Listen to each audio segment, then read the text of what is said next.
morning, everybody. Good afternoon, good evening, wherever you are around the world. My name is Rose Joshua.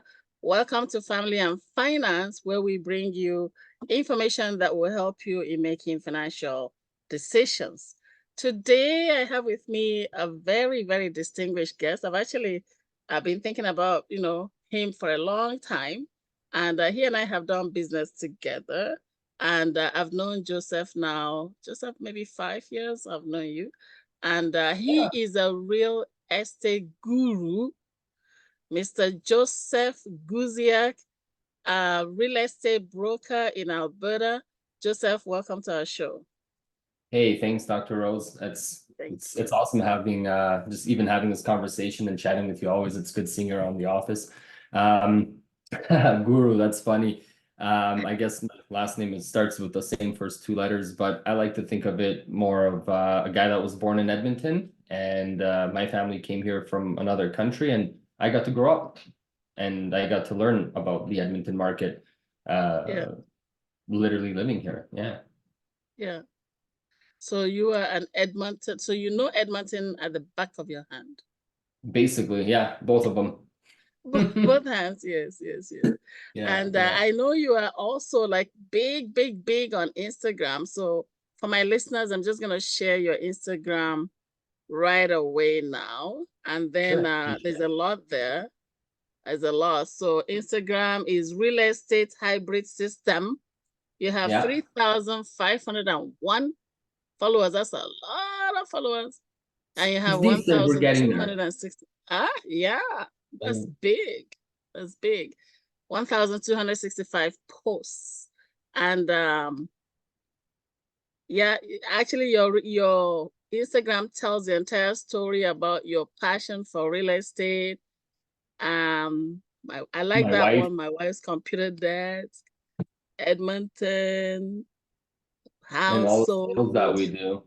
There you are. So it's, so my listeners, please follow and learn a lot from real estate guru Joseph Guziak. So Joseph, today we're gonna talk about stuff.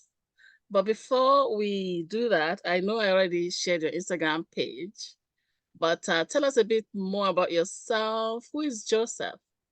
And anything you'd like to share. Yeah, that's and I appreciate the way you asked that, is asking about me first before the occupation, because I think a lot of times we fall and we create our identity based on our jobs. But me, I'm just a guy that was born in Edmonton. I failed through my early childhood, adult life with different jobs and different businesses. I was in the oil field. We did home renovations. I did computer sales, car sales, all of that stuff. But I was a waiter, I was a busboy, everything pretty much. But then I was given the opportunity with who now ended up becoming my business partner, and we co-own the E-Group Real Estate here locally owned in Edmonton.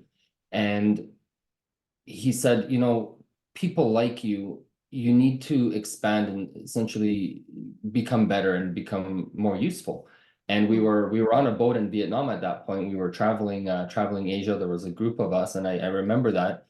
And when we got back, I started my real estate license, and that was in 2009. At the end of 2009, when I got licensed, we stayed with that same firm, the same brokerage, for almost a decade before we started our own company. But outside of being in that real estate market, my wife and I love to travel. We go to lots of comic expos. We do lots of fun things. We volunteer. We play board games. We get to do a lot of good stuff because we were given the opportunity to grow up in the capital of Alberta, which right now is essentially the last affordable capital city in Canada. Wow. Yes, right? Yes. Yeah. Amazing. So you've been there, done that, like, busboy, waiter, salesperson, real estate, travel, Asia, travel all over the place. Wow, that's very impressive. That's really impressive. Thanks again for making time to be here with us today. We appreciate absolutely. it. Yeah. So today, the real estate words, real estate is a big playing field. And Yeah. so you're a real estate guru. I know you have a lot to share.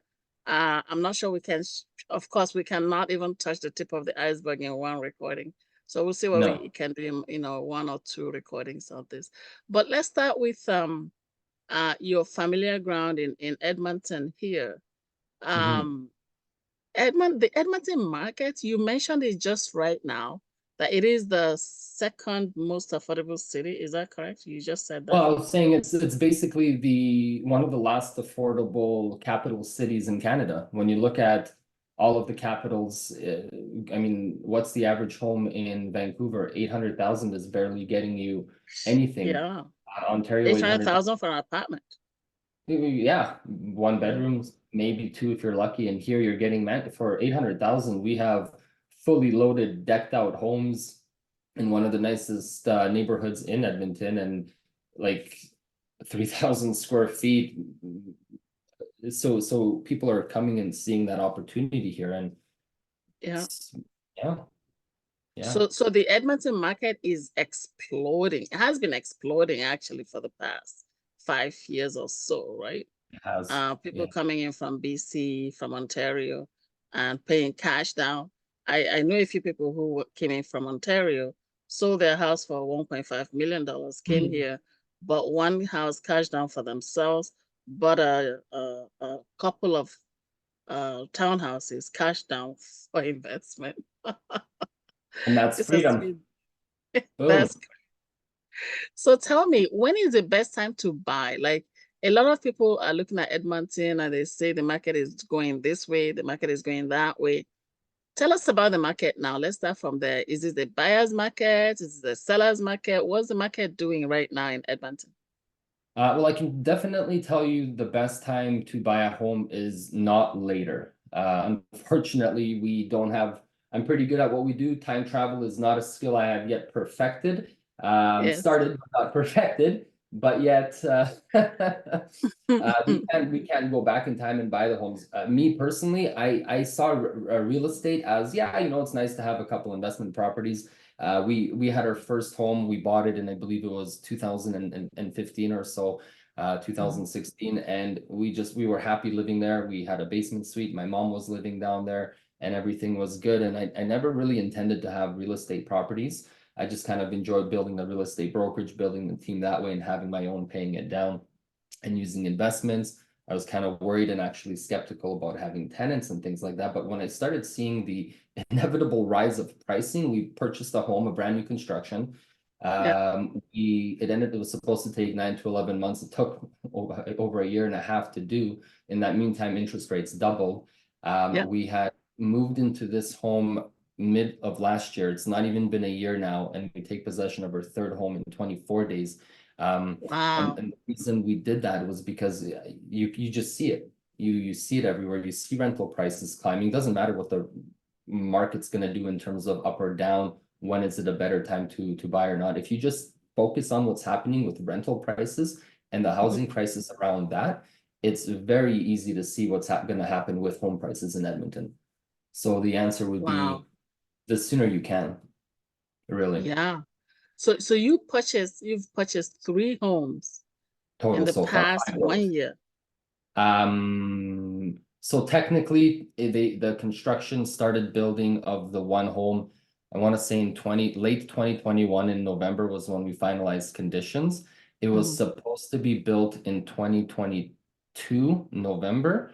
It Mhm. got built in 2023 June, July-ish. Yeah. So we moved in June, July of last year, and now we're taking possession of the next home, and the previous ones will be rentals and Airbnb. Amazing. Mm, Amazing. So yeah, the market is hot. Like, yeah. so why do you think some people think it's not a good time to buy? Like, have you seen clients like that, and what is happening in Yeah. their heads? Like, what's the hesitation?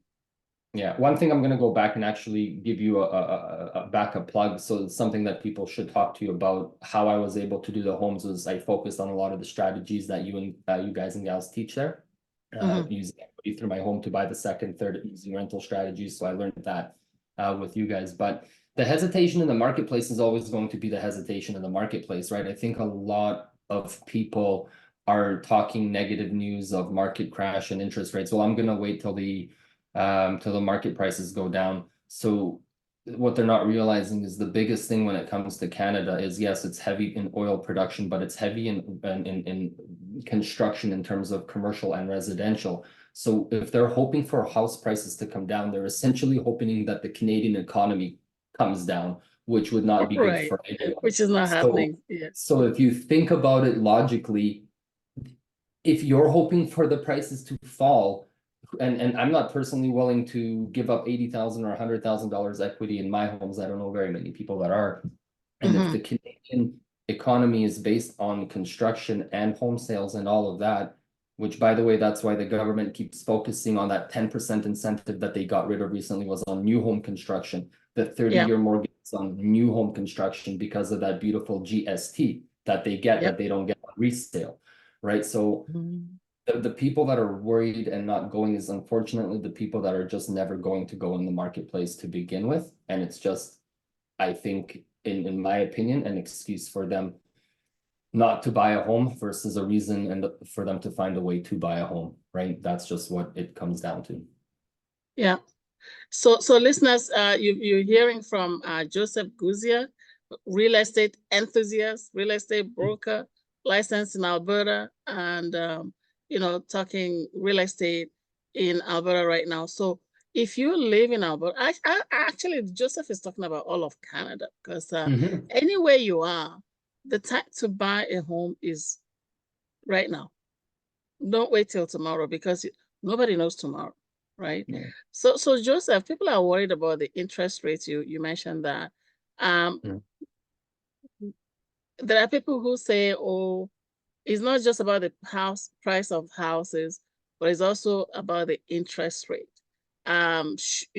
Should I wait? There's people I know who say, oh, let me wait until the interest rates come down. Again, you were talking about time travel. Good job that you time travel a bit, but you haven't perfected it, like you said. I love the way you put it. What are the trends in interest rate? Like, what's happening there? Yeah, they're holding the line. Going back to that whole buying now versus later, again, obviously, if it's feasible, do it. But if just a simple math, if you buy a property and the property value drops 20, 30K, well, if you didn't buy a home that year, you paid $2,000 a month in interest, $3,000 a month in interest. So you've already lost that way. So even if you lose a little bit when you purchased, I mean, just the odds are better in that favor. But going back to the interest rate game, I mean, people were signing mortgages at north of 6%, and if they were on variable, they were eating an interest rate of 7%. They were seeing mortgages extend from 25 to 30, 40-year mortgages because the payments on the interest alone was so high that there was nothing going into the mortgage. In fact, it was so high that it was extending their actual rate of repayment by 10, 15 years, and that's a scary thing. But you saw it cool down, and a lot of my clients are first-time home buyers, so I really focus on the 5% interest rate, but it's really been holding at that 4.89. Some lenders can get a little bit better, right?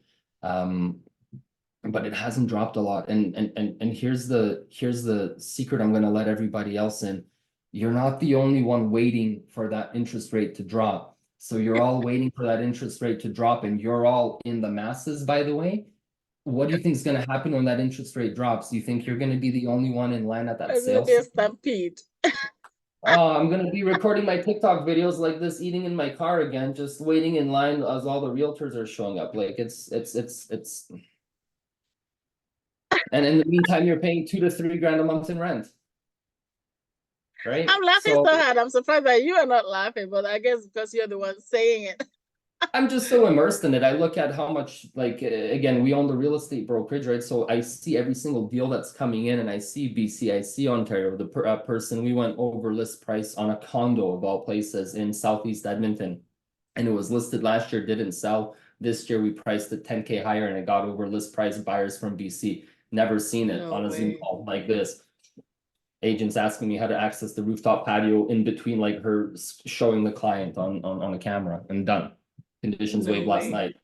All right. So people are offering higher than the listing price. Yeah. And so they're actually bidding on these properties. And Yeah. that tells me right now it's a seller's market. There Yeah. aren't enough houses. And I mean, some properties will sit. Not every property is super desirable at the price tag that's being asked. Every property sells, just depends on the price tag, right? That's something my former broker talked to me. There is no such thing as an unsaleable property. But a lot of the desired properties, like this one, this property allowed a 70-pound dog in, subject to board approval, no brainer, done. Mhm. Right. So Wow. again, we weren't seeing multiples on condos on single level apartment buildings, but the people from BC, Ontario, they play by different game rules. 5,000 over list price on $240,000 for them. They don't care. Wow. It's not doesn't matter. That's crazy. So then in British Columbia and Ontario, we're seeing that people are buying more of condos now because I mean that's really all they can afford.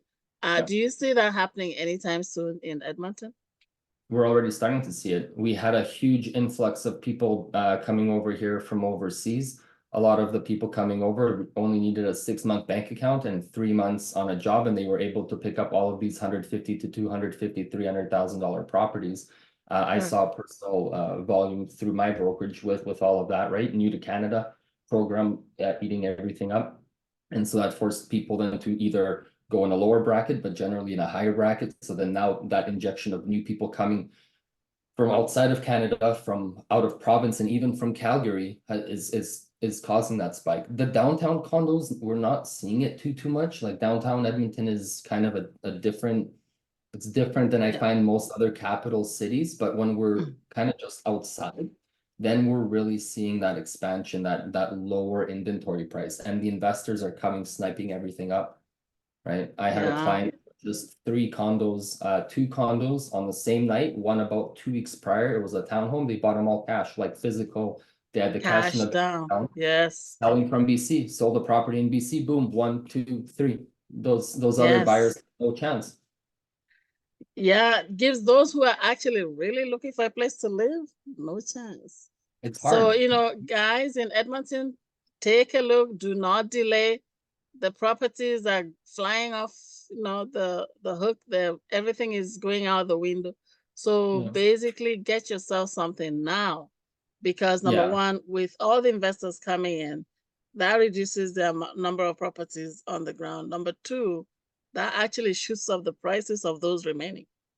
And the good ones, right? And don't rush, do your be educated, but if you see something you like, you need to be prepared. You again, like there is people out there, and it's agents, it's other clients, it's people from out of town, it's everybody. And real estate is it's no different than any other kind of transaction. If you're in a business where other people want the same thing you want, you need to be potentially prepared to maybe lose out on a home if you're not ready to act, right? You need to make sure your mortgage is pre-approved and that you're ready to go. You need to make sure you can afford everything. You need to make sure that you know about your insurances and your taxes and your utilities, right? You need to be educated in that purchase, but delaying again, just by paying rent every month, it's just gone, right? Right. Okay. Sounds good. So this is again just a tip of the iceberg. So there's other topics we'd like to talk about, Joseph. Things like people who want to be real estate investors, how should they go about it? What are some of the comparisons between real estate investing and stocks and bonds, stuff like that. So I'm going to bring you back to talk about those. Sure. For sure. Thank you so much. But yeah, so you're going to do a lot more talking. But yeah, we'll have to bring you back for that. But yeah, thank you so very much, Joseph. Is there anything else you want to add for now? No, before we I think we in that short span we had some more. If people are ever interested in a part 2, we're happy to expand on it down the road. I think we can. Yeah. Thank you so very much, Joseph. Thanks for being here. And listeners, again, the best time to buy a property, I would say, was yesterday. We'll figure out the time travel together. Yes, and since we didn't we're gonna time travel to yesterday. The best time to buy is now. And like our guru Joseph has said it, The best time to buy is not later. I like the way you put it. Not later, meaning the sooner you are able to buy after doing intelligent research, of course, the better. So you can, save yourself from future issues. We don't know what the future holds. Thank you once again. God bless you. Thank you all, everyone. Have a good day, Joseph. Thanks for being here. Always. See you, friends. God bless. Yeah. Bye-bye.